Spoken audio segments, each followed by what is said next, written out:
what I want to do is to really take you through some bigger picture issues, deal firstly with the rationale for even having a post-2020 global biodiversity framework, look at this framework in context, because that's really how we can understand it well, and also just look at some of the bigger systemic governance issues in relation to the framework itself.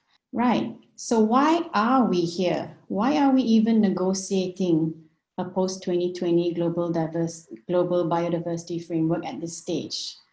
Well, there's two ways you can answer this question really, and one is practical, and that's simply because the current targets and the current strategic plan for biodiversity and its Aichi biodiversity targets had a time frame of 2011 to 2020. And so of course, we're at the end of 2020, and this new framework was actually meant to be adopted this year so that it would enter into force the following year, so that there won't be a lag in between the two plans and targets. So it's really just, in some sense, it's a practical reason why we're here negotiating the post-2020 GBF. Now, what we have at this, as the CBD is it's a kind of a broad, more general framework international treaty. So during the course of the CBD's implementation, a strategic plan was developed together with the Aichi biodiversity targets. And this basically translates the CBD's general obligations into 5 strategic goals and 20 targets.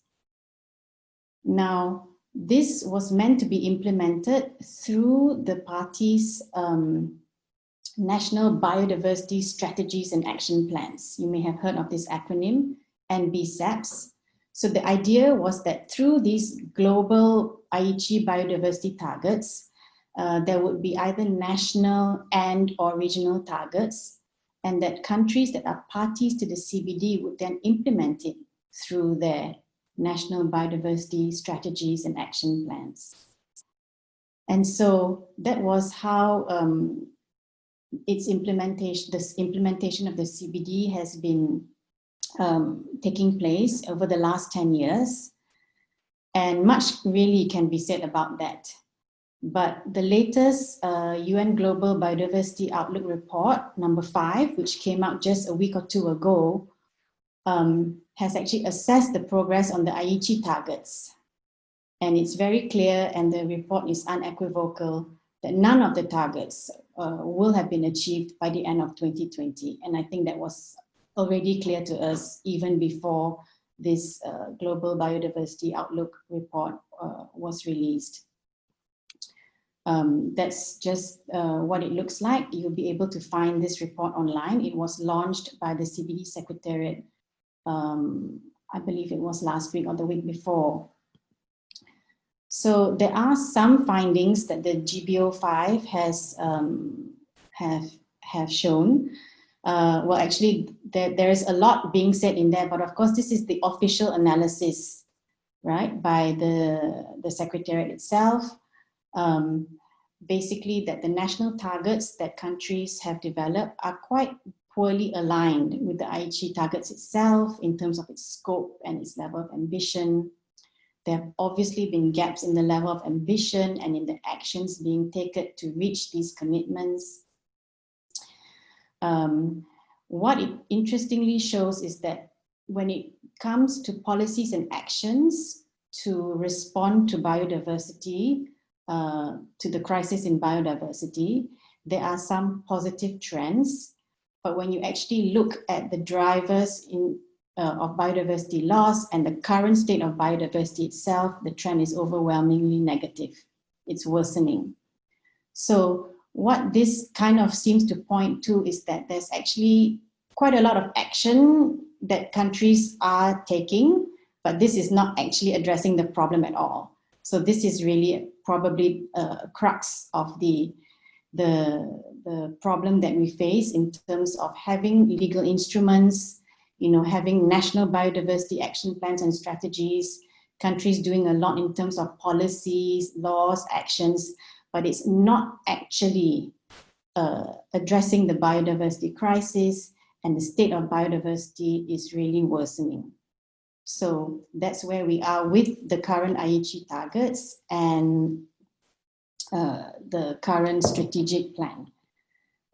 Just to also point out that there is something called the Local Biodiversity Outlook, and its second edition was also released at the same time as the Global Biodiversity Outlook. And this is basically a complementary report that's produced by the indigenous peoples and local communities in relation also to the strategic plan for biodiversity and the Aichi targets. So this is also available online if you look for it. So this will give you much more information about the perspectives of indigenous peoples and local communities in relation to biodiversity. I'd just like to talk a little bit about the context that we find ourselves in now. I mean, of course, we will be looking at the post-2020 global biodiversity framework in detail. But before we do that, it's really important actually to try to understand the current global and international context we're in, which has been, I would say, worsening all these years since the CBD has come into force in the last 3 decades. But you just don't know whether it's going to get worse, right? We thought it couldn't get worse, and then COVID-19 hit us, right? So, I mean, of course, we're in a situation where geopolitics are shifting rapidly. We're seeing the rise of countries like China, in particular, India, and really the fall and demise of once powerful countries like the United States. The UK is exiting in Brexit. Things are really shifting, and the geopolitical world there's seismic shifts in the geopolitical world, and we just don't know when and how this is going to change some more, right? And of course, in some sense, along with that, we've seen a huge rise, a marked rise in authoritarian leadership, a lot of nationalism, xenophobia, and racism going on. There are people on the streets every day in the United States for Black Lives Matter. We've seen the way that President Trump has been playing up and stoking nationalist sentiments when it comes to his current re-election bid. He's stoking up xenophobia as well with the COVID-19 issue, with the crisis. So all this is really becoming worse, really. Global inequities, of course, and inequalities, it's just always getting worse. The poor keep getting poorer and the rich keep getting richer. And the inequalities and inequities between North and South, between countries, and also within countries, all this, the report card just keeps getting worse. We've had the power of corporations increasing all the time through free trade agreements, investor-state dispute settlement systems. The global elites keep getting richer and more powerful. The tech companies now increasingly so. So these are the big issues, right? The context in which we find ourselves talking about a post-2020 global biodiversity framework. Of course, technology like never before, right? We've had, artificial, now we're talking about 5G, artificial intelligence, the new biotechnologies, and this is also impacting us a lot in the convention itself, with trying to deal with the new biotechnologies and how we regulate them. This has impacted the negotiations on access and benefit sharing, because now we have new things like digital sequence information, and the discussions are moving forward on that. So how do we actually cope with the move and the rise in all these new technologies? And of course, we're in a planetary crisis, right? Climate change, biodiversity crisis, two sides of the same coin, and that's not the end of the story. There's many other environmental issues that are critical, plastics and so on, right? So I could go on, but I think many of us would have many things to add as well to the context in which we find ourselves in. And then, of course, COVID-19 came and everything got worse. And in some ways, it leveled out some countries, the ones with much better health systems were coping better. Countries like the US, UK, total disasters, the so-called developed countries. It exposed the fragility. It just tore countries apart, and inequities and have been so great. And the marginalized are just in far worse conditions now. So just looking at the post-2020 GBF as well, right? We just need to remember that this is something that we're discussing within the context of the CBD. The CBD is, of course, as far as has already outlined one of the multilateral environment agreements that was agreed at Rio. So these are UN agreements. And this is also just in the context of multilateralism generally. So of course, in Rio, many things were developed, but that was 3 decades ago, right? The concept of sustainable development, the principle of common but differentiated responsibilities, the polluter pays principle, the precautionary approach, many things that we're quite familiar with actually in many of the multilateral environment agreements that we have today.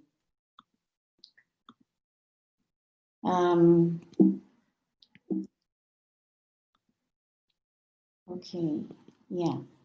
So I just wanted to take you through a few places in the COP decision that was adopted in Sharm el-Sheikh in 2018.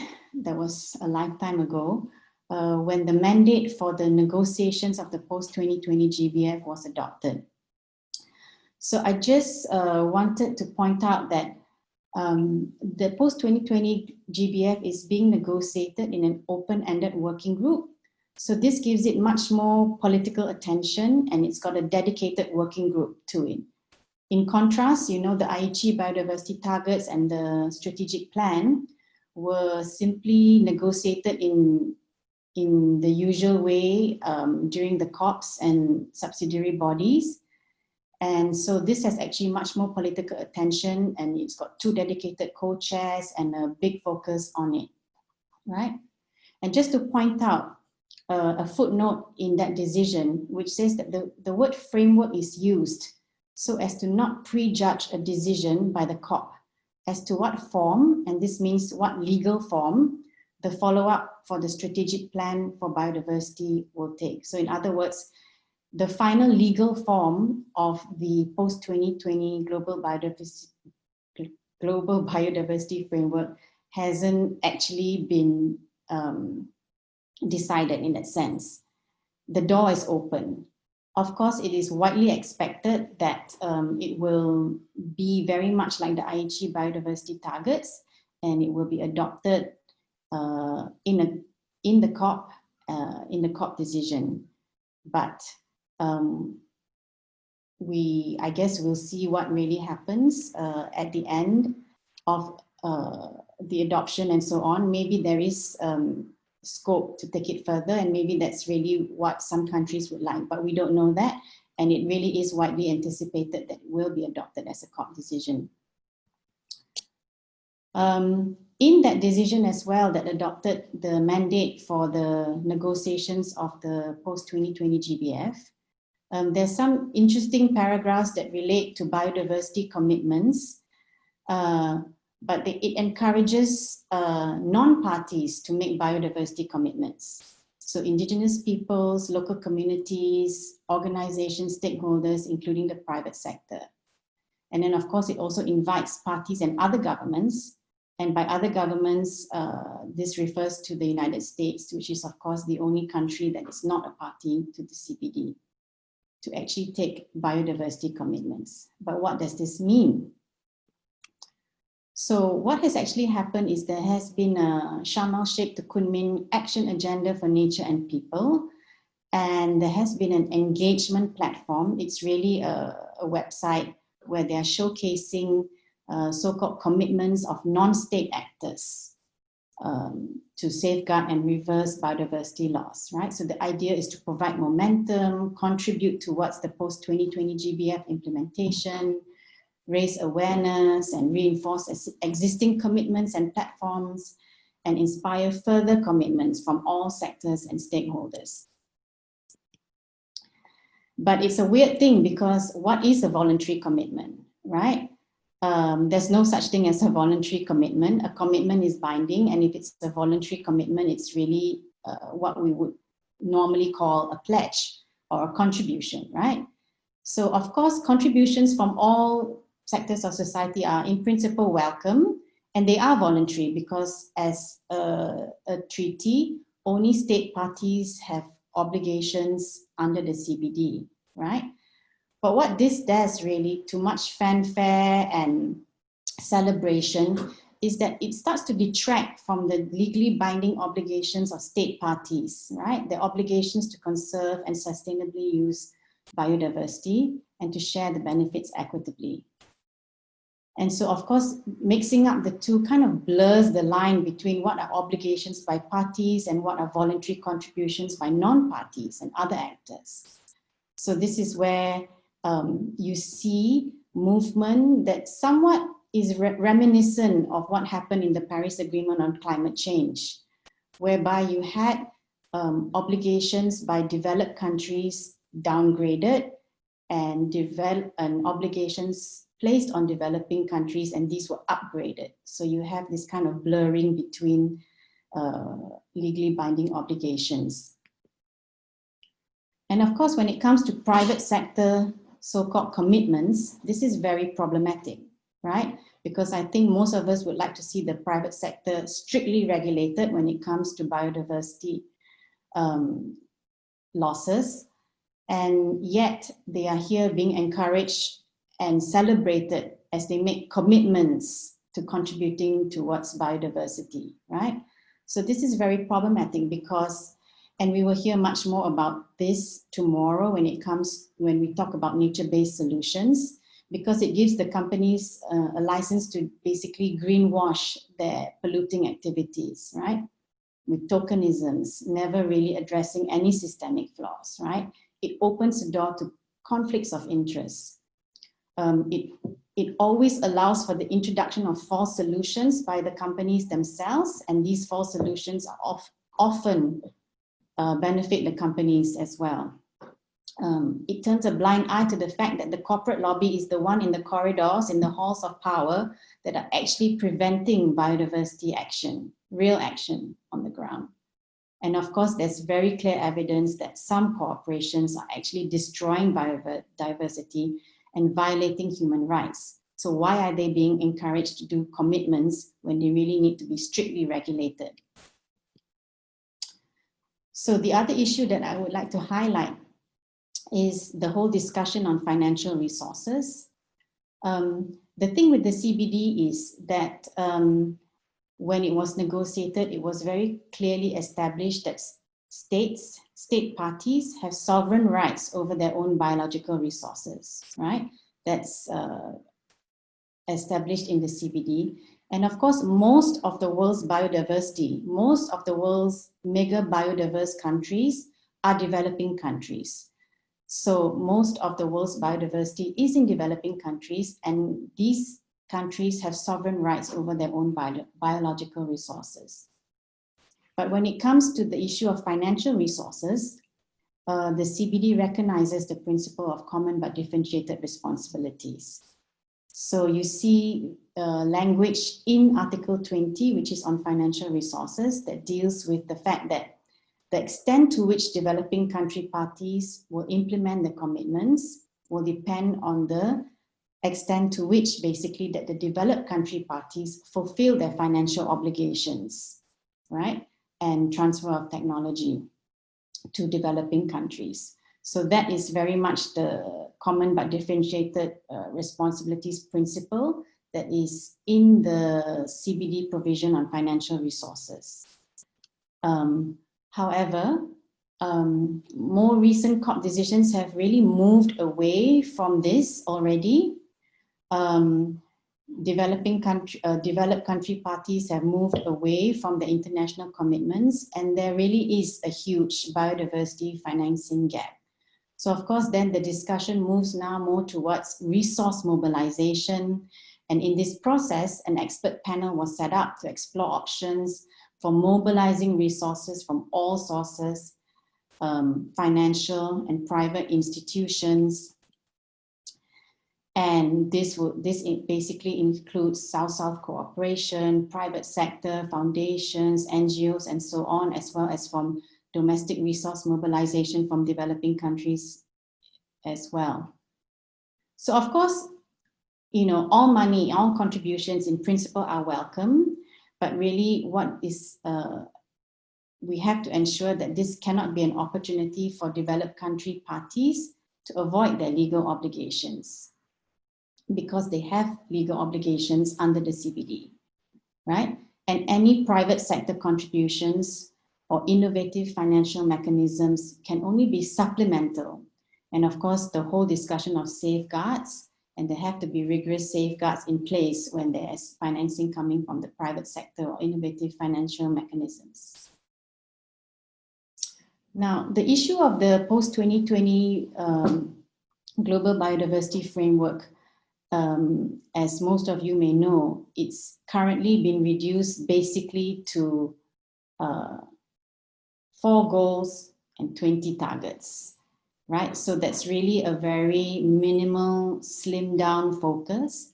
But of course, if we look at the last 30 years of work and implementation of the CBD, there's a lot there already, right? So of course, the discussion really is about, are we going to implement the CBD in a balanced way?